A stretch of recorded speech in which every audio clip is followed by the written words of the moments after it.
Salam dostlar, bugün sizə çox fərqli, həm də incə zövqlə hazırladığım bir yeməyi təqdim edirəm. Göbələkli, qaymaqlı və pendirli bilincik bağlaması. Bu yemək həm zərif görünüşü, həm də içindəki ləzzət qatları ilə sadəcə bir resept deyil, əsl bir zövq, bir yaradıcılıq nümunəsidir. Əvvəlcə bilincik xəmirini hazırlayıram. Xəmirdə nazik, yüngül bilincikləri bişirdim. Bilinciklər hazır olduqdan sonra bir qədər soyumağa qoydum ki, içlik əlavə etdikdə formasını itirməsin. İndi isə keçək yeməyin ruhuna, yəni içliyə.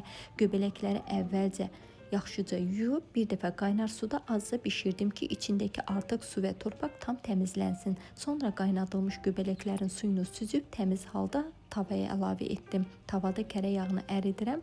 Bu zaman mətbəxim mis kimi bir ətir bürüyür. Əridilmiş yağa yuyulmuş və süzülmüş göbələkləri əlavə edirəm və yavaş-yavaş qızıl rəng alana qədər qovururam.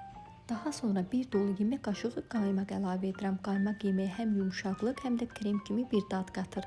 Üzərinə rəndələnmiş Holland pendiri səpdim. Pendirin əriyərək içliyə qarışması yeməyə həm rəng, həm də ləzzət qatdı. Soymuş bilincikləri videoda gördüyünüz şəkildə bükürəm və qutu kimi bükəndən sonra hazırladığım bu möhtəşəm içliyi qaşıqla ortasına yerləşdirdim. Bağlanmış bilinciklərin üzərinə rəndələnmiş Holland pendiri səpib sobaya qoyuram. Sobada pendir əridikcə o qızılı səth yaranar və yeməyin ətri isə bütün mətbəxi bürüyür. Sanki hər tərəfdə kərə yağının, pendirin və göbələyin harmoniyası hiss olunur.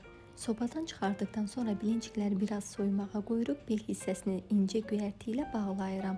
Bu an onların incə beli, zərif forması elə bir görünüş yaradır ki, baxdıqca insanın üzünə təbəssüm gəlir. Həm zövqlü, həm estetik, həm də ev abı-havalı bir təqdimat. Və budur, nəticə qarşısındadır. Süngər kimi yumşaq, içi qaymaqlı, pendirli və göbələkli bu bilinciklər həm dadı, həm görünüşü ilə fərqlənir. İncə belli bağlamalar süfrəyə qoyulduqda sanki sənət əsəri kimi parlayır. Bu yemək həm ailə süfrəsinə, həm də qonaqlar üçün xüsusi təqdimata tam uyğundur. Mənim kanalımda belə dadlı, fərqli və sevgi ilə hazırlanan yeməklər hər zaman olacaq. Əgər siz də bu cür zərif ləzzətləri sevirsinizsə, videonu bəyənməyi və kanalıma abunə olmağı unutmayın. Yeni videolarda görüşənədək hər yeməyimiz sevgi ilə bişsin, süfrəniz həmişə bərəkətli olsun. Hələlik!